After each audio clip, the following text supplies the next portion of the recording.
Welcome back to the Ryland Report.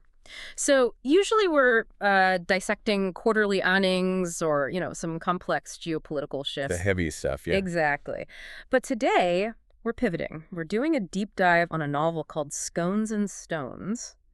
And it's technically a cozy mystery. Now, you look at the cover pastries, a cat, and I have to be honest, I was a little skeptical. Oh, I get it. I totally get the skepticism. You just wonder, is there any real substance here? Right. But I think if you can look past the puns in the title, what you find is basically a legal thriller. It's just disguised in gingham. Okay, so let's test that premise. We have the protagonist, Penny Marsh. It's a pretty standard setup. Burns out at a corrupt Boston law firm, moves to a quaint town called Honeyberry Falls. To bake bread, a trope we've seen 1,000 times. So what makes Penny's arc?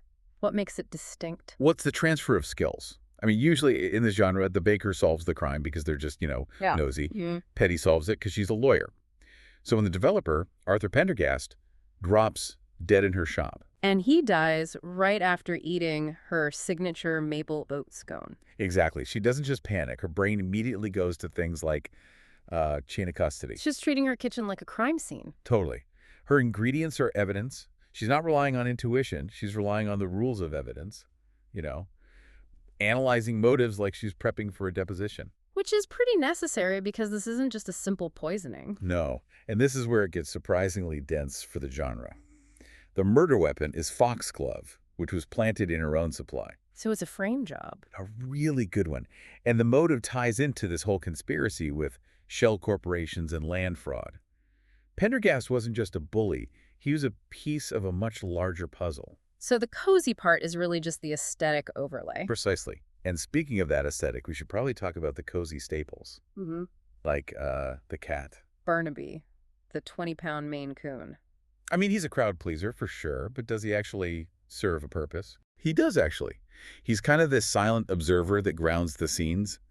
The author uses him to break the tension when the investigation gets heavy. Her emotional paralegal. That is a perfect way to put it.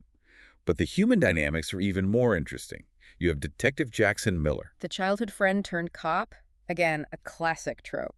It is, but they complicate it with professional ethics. It isn't just a will they, won't they thing.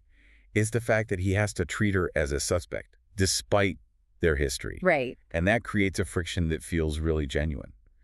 And then there's Martha Higgins, the rival baker. From the sugar spoon, I found that really interesting because normally the rival is just, the villain. Here it becomes this study in unexpected alliances.